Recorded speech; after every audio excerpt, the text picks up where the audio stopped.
The jokes are the same, the names might be different, doesn't matter. Dave Evans. Anyway, how about that weather today? That really sucked. It's been getting nice lately, but it was cold for a long time. It was cold for a long time. The cold weather really bothers me, but what I like to do when it's cold is I like to use those electric seat warmers in my car.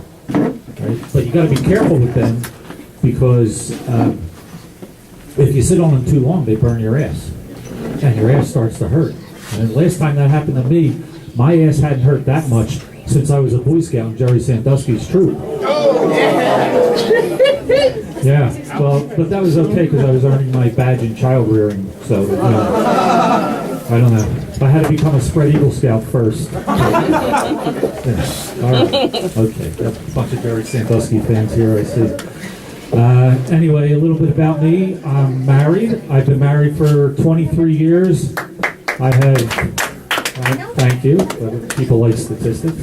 I have 2 daughters and a son, and we just Tuesday, we went through with our adoption on a little 2-year-old girl.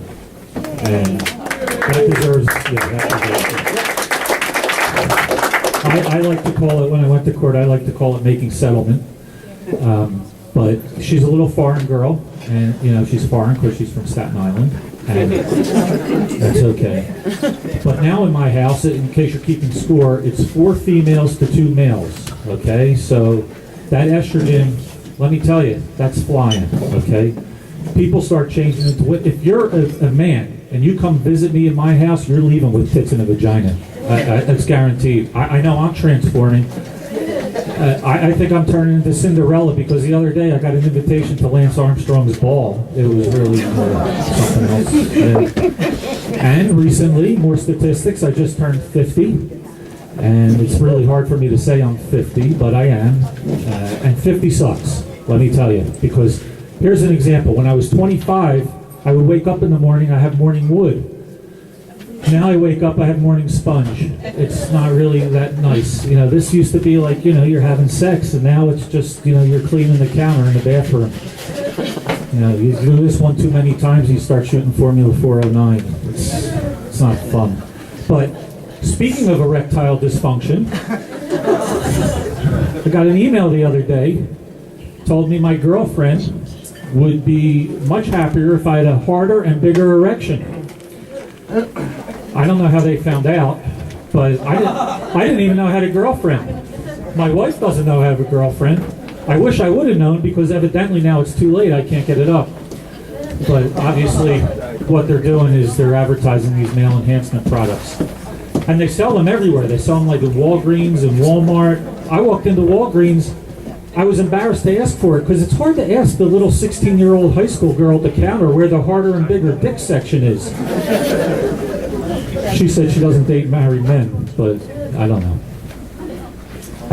Anyway, I'm a CPA. I'm from Cherry Hill, and I'm Jewish. I know it's hard to believe a Jewish accountant, but it does happen. One of the good things about being an accountant is you get to meet a lot of different clients. A lot of my clients are old.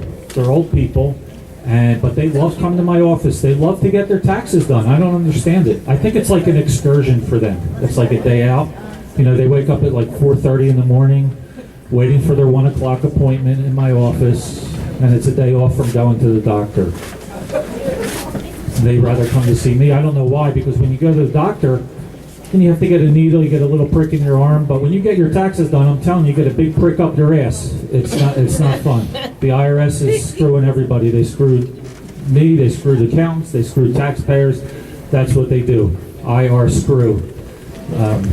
Anyway, you might be wondering, and you might not be wondering, but I'm going to tell you anyway, why a CPA would start with stand-up comedy. Well, I saw a class like the one they have here, and it was cheap. And I'm a CPA, cheapest person alive.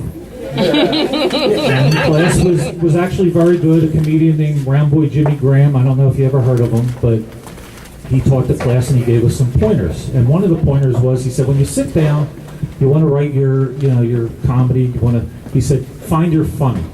Think of things that make you laugh. Like some people might think of the Three Stooges, Comedy Central, things like that. I think of sex, okay, because sex with me, it's kind of funny. My wife, I mean, she's laughing for hours and hours. I'll tell you, that 5-minute investment that I have with her, I mean, she gets laughs. When I make other people laugh, she thinks I'm cheating on her. I'm telling you. Like, if she were here tonight, which she's not, so I can talk about her, she would think this was like a Roman orgy.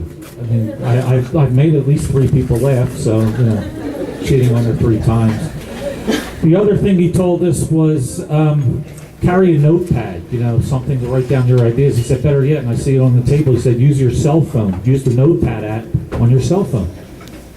I'm 50 years old, okay? I can't find that notepad. I didn't even know there was a notepad app. By the time I find it, I forget my idea, okay? And did you ever try to type on these things? I can't do it. My thumbs get all twisted with my pinkies, and and they self-correct. They call it self-correcting. Actually, they just change what you type. Like the other day, I tried to type in "like my joke" because it's funny, and it came out "lick my junk" because it's funky. I don't know. Anyway, that's my time, ladies and gentlemen. Thank you very much.